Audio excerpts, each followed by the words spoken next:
Good morning friends. हाय, कैसे हैं आप लोग?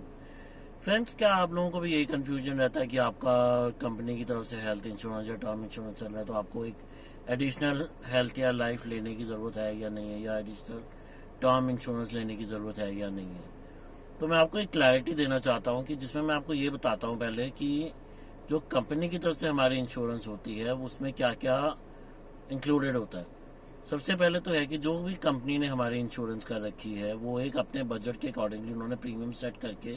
वो हमें प्रोवाइड किया हुआ है। दूसरा ये कि उसमें कितना का कवरेज मिल रहा है और कितना प्रीमियम जा रहा है वो कंपनी के ऊपर है कि वो कितना पे करना चाहती है और कितना स्टाफ के वेलफेयर पे स्पेंड करना चाहती है। सेकेंडली, उसका ये सबसे बड़ा मेजर फ्लॉ ये है कि जिस दिन अगर आपने कंपनी छोड़ी, चाहे वो रिटायरमेंट है या अगर आप कंपनी स्विच कर रहे हो या अगर आपका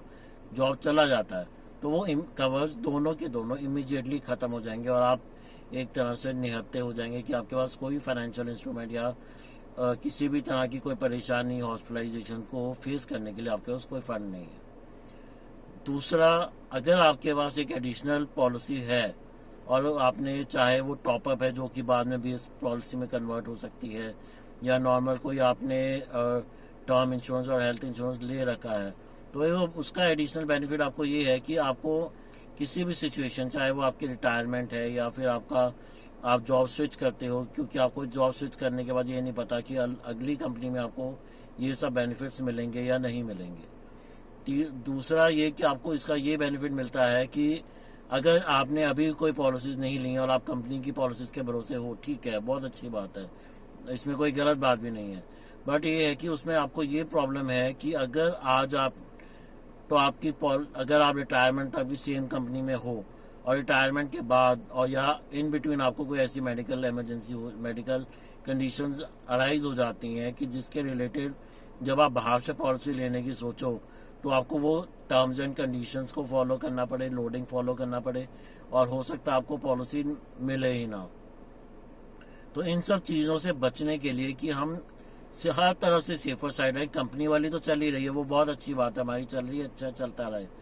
बट एक हमें एड ऑन लेना बहुत ज़रूरी है ताकि अगर इन केस यानी कोई मिस फॉर्च्यून होता है तो हमारा एक कवर एडिशनल चल रहा है कि अगर हमारे पास जॉब नहीं है बट हमारे पास जॉब ढूंढने के टाइम का जो हमारे पास गैप है, बट उसमें भी हम अपना एक हेल्थ इंश्योरेंस से और या टर्म इंश्योरेंस से कवर्ड है। चाहे उसका प्रीमियम हम अभी हमारा ड्यू नहीं हो रहा है, बाद में ड्यू होगा, या उसको थोड़ा डिले कर सकते हैं, क्योंकि वहाँ पे भी हमारे पास थोड़ा टाइम, हमें टाइम गैप उतना मिल जाता है कि हम उसको कर ले। और रिटायरमेंट एज के बाद हेल्थ इंश्योरेंस का प्रीमियम पे करना ज़्यादा मुश्किल होता है, क्योंकि उस टाइम प्रीमियम बहुत हाई चले जाते हैं। तो इसलिए हमें उस हिसाब से एक प्लानिंग करके रखनी ज़रूरी है जिसमें हम एक रिटायरमेंट के बाद भी हमारा लाइफ लॉन्ग हेल्थ इंश्योरेंस चलता रहे, और एक हमारे पास टर्म इंश्योरेंस जो जिसका कवर हमारे पास मैक्सिमम एज तक का होना ज़रूरी है। तो इन सब चीज़ों का, बातों का ध्यान रखते हुए ही हमें ये देखना चाहिए कि हमारे पास कितना एडिक्वेटली वी आर कवर्ड और नॉट। तो उसके लिए आप मुझे कंसल्ट कर सकते हैं, मुझे कॉल भी कर सकते हैं या मुझे ईमेल लिख सकते हैं। I will get guide you to the best of my knowledge. Thank you.